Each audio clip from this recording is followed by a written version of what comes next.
Welcome to another edition of the Business and Personal Podcast, where we bring you closer to the people you do business with. And I love working with Medicare agents across the country, and we have a unique situation today with Justin and Michele Hively of the Medicare guys from Cincinnati area in Ohio. They're on today to kind of talk about what their working relationship is like and how much they love helping seniors in a stressful process. So, Justin and Michele, first of all, thanks for joining us today. Thanks for having us. Absolutely. So I always find it unique when I see husband-wife working combinations. So first of all, just kind of let our viewers know how you met and how it evolved into working together. Let's see. We met, forever ago, half my lifetime ago. We actually met through some mutual friends when I was still in undergrad and he was already out and working. And it's actually a little bit of a unique situation because his best friend married my best friend. And that's how we met. So peas in a pod now. Yes, we've been together almost 20 years, married, going on 13 this summer. So it's been a long journey. So then how did that evolve into working together? How and working together? Yes. Well, when I started homestead insurance and then eventually evolved into my Medicare guys back in 2015, she was helping me get it off the ground and making all the phone calls and all the mailers and all the contacts and everything like that, while still raising our children, having a full-time job, and finishing another master's degree.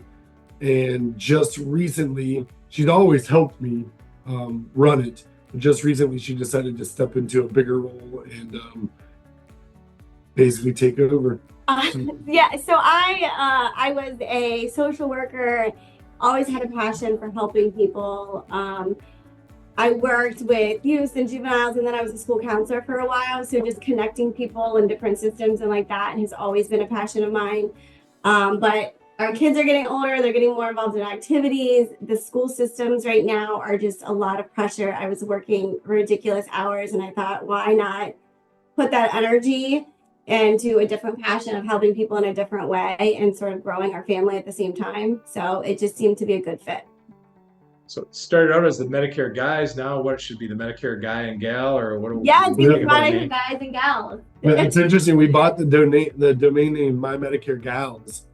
And we were just talking about this the other day. Like, we've kind of shortened to, like, our logos to MMG for My Medicare Guys, which could work for My Medicare Gals. But I think we're gonna have to rename it. I know.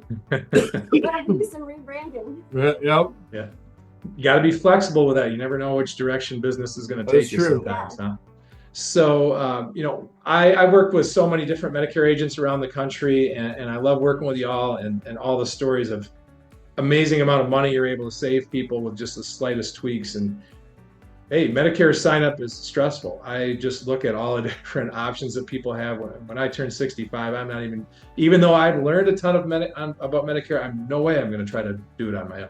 So I kind of look at you all as like stress relievers, problem solvers, senior solution specialists, whatever name you want to use. Do you kind of feel that way? Like, you're never really selling anything, but it's just gratifying to take that stress off someone's plate.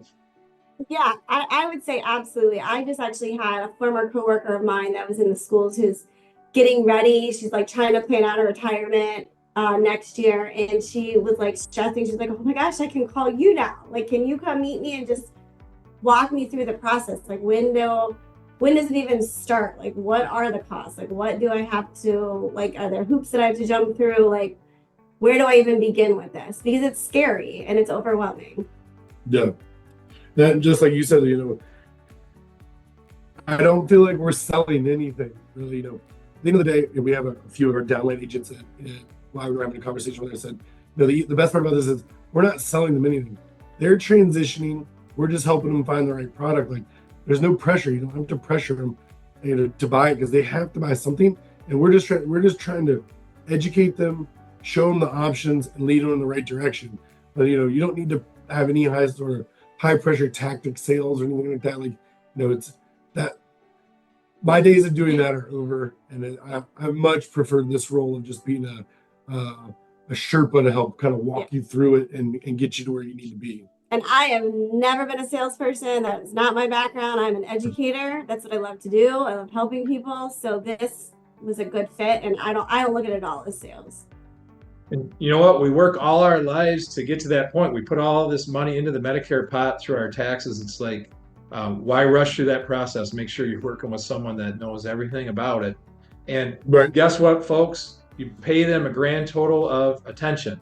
That's it. $0. Love that line. And I know how much continuing education you all go through to try to stay on top of this year after year after year. This isn't just sit there and take the applications in and run them through. There's a lot of work that goes behind the scenes that people don't know about, right?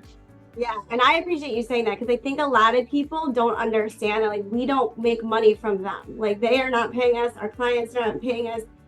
Our whole thing is we want to continue to serve you, so we want to do you right from the very beginning. Yep. And I've heard stories of agents saying, people have begged me to take money from, like, oh my gosh, you saved me so much money. Can I give you some? And you can't. It's like, I had a case last year when I had a young lady that she was a friend of a friend in a state I wasn't licensed in. And I was more than happy to have a conversation with her. I had a conversation with her, told her I couldn't facilitate it all, but I'd help answer questions and guide her. I gave her some pointers here and there. I talked to her. Then when it came time for her to enroll, I helped her call the coordinator that she had to go through legally, but part of her retirement package she had to go through. I helped just kind of guide her to the right place. And she would not take no for an answer. She kept trying to send me money and gift cards. I had to keep sending them back until I really appreciate it. Like, I legally can't, and I would never even think of taking money for just talking to you on the phone for a few minutes here and there. Like, it's no big deal. But yeah, sometimes people, are very generous and very appreciative, and I love those, and then sometimes if it's not communicated clearly that we're not taking money from you, you don't need to pay us. I have some people that, try to sneak off and do it on their own and enroll themselves and then call you back and go, well, I messed it up. Yeah, I messed it up. Can help me. Exactly.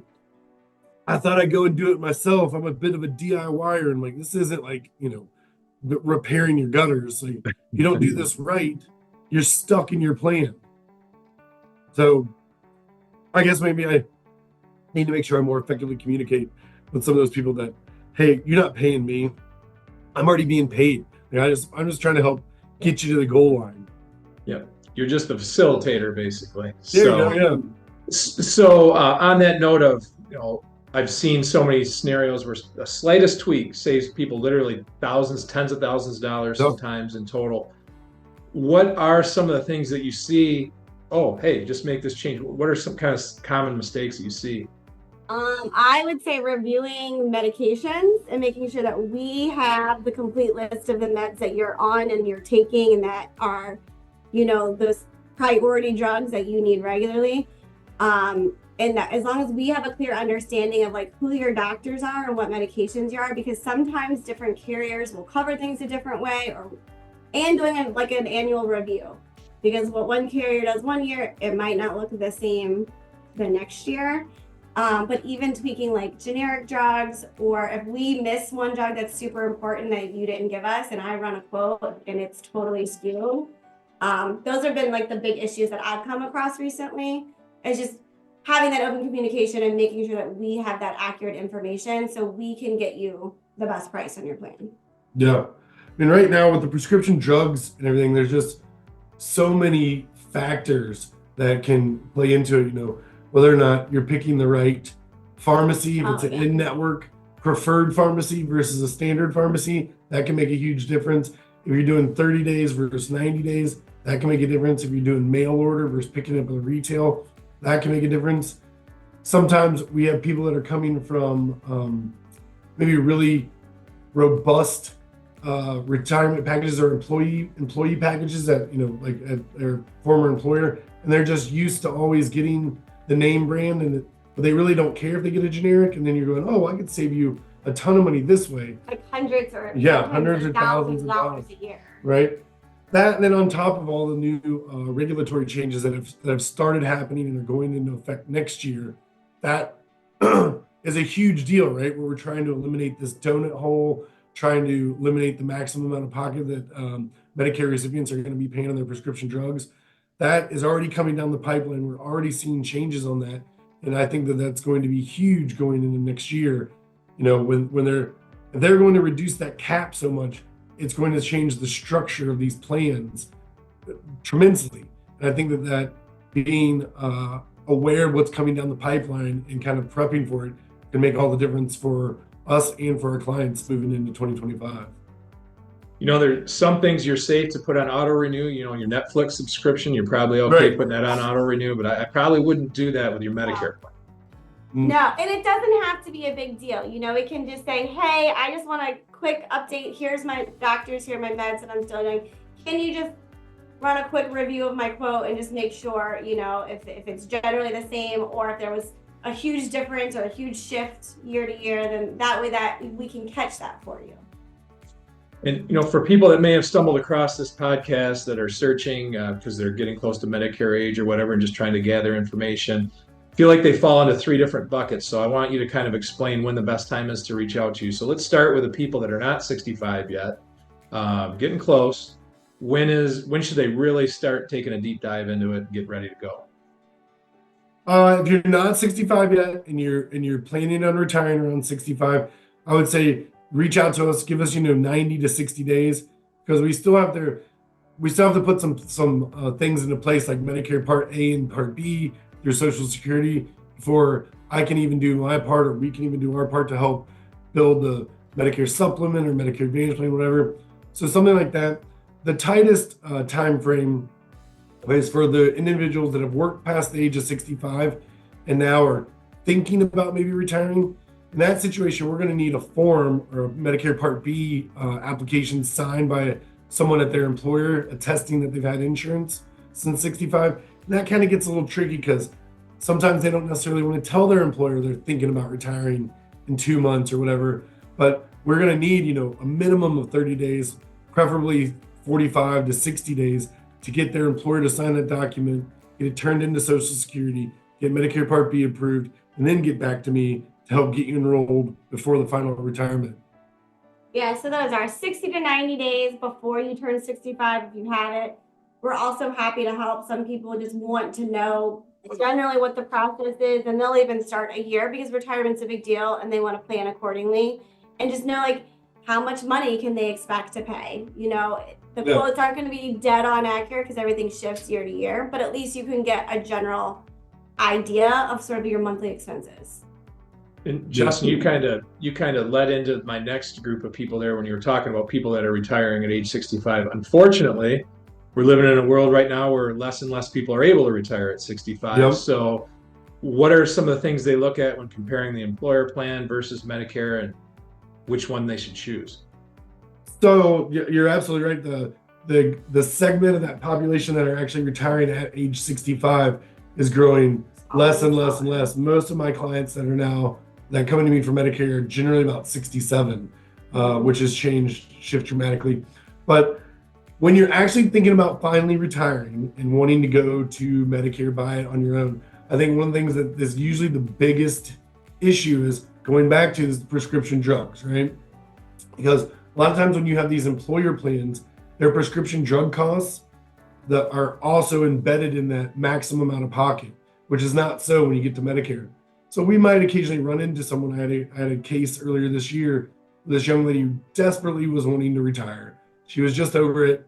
We went and met with her and we talked to her and sat down. And unfortunately, with her prescription drugs were so expensive. But on her group plan, they paid into the maximum out of pocket. And this young lady was hitting the maximum out of pocket in about April.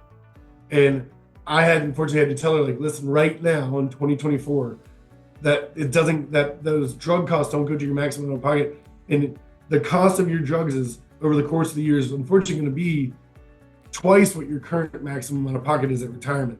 And so through just talking to her, having a meeting, she kind of decided, hey, I can't retire right now. I can't afford these drugs. I said, I totally understand. Keep my name and number. And I think that will change with all these new regulatory changes coming into 2025, where they're lowering that cost of the price of prescription drugs down to $2,500. So all of a sudden, if that's the case, that's less than what she's paying in 2024 for her drugs. So maybe now we have a new client built in for 2025. And then I think the third group of people is that auto renew crowd. They're Yep. already into Medicare, didn't even know people like Justin and Michele existed that could help for no charge. And they're watching, oh my gosh, someone can actually do this all for free. Well, why not have them at least take a look, make sure I've been auto renewing Yeah. the right thing all this time. Free. So when can they reach out to you? So they can reach out to us if they want to talk anytime. But if we're happy to talk at any time. But if they're actually wanting us to run quotes and to look at their policy in depth in actual detail, we wouldn't be able to do that till open enrollment. So about October 15th is when we could physically talk to them, meet with them, do in-person reviews and things like that, or over the phone reviews, whatever you'd like to do. Yeah, that's when we get all the new things, but they could reach out and say like, Yeah. hey, You can get on our calendar and get on our radar. right, you can get on our calendar, get on our radar. We can get like a list of stuff, that you have, that you need, that you're looking for. So when all of those new plans come out, we're ready to rock and roll and we can review it right away rather than having to coordinate back and forth at our busiest time. So Yeah, I that's would, smart. yeah, I would say connecting prior to October, just letting us know that you are interested, that you want to review, so that we have you on our list and we already have you built into that calendar and we can be, connecting before the rates even come out. The easiest message to get out there is just pick up a phone really at any time. They can have a conversation with you at least, and then put it on the calendar if there's a better time to actually get moving on it. Yeah, Yep. I would, text, email, call, whatever you're comfortable with. We're happy to communicate either way. Just like as I said, we're here to help. Like that is our job, is to serve what our clients need. So Again, I absolutely love working with people in your field. I can't think of anything else that has potential to save people so much money. You can work with someone that's getting continuing education and you pay $0 for it. I literally can't think of anything else in the business industry that offers quite like what you all offer. So hopefully this podcast connects you with more people you can help. What is the best way for them to reach out to you? You can always reach out. Our website is www.mymedicareguys.com. Our phone number is 1-800-452-1286.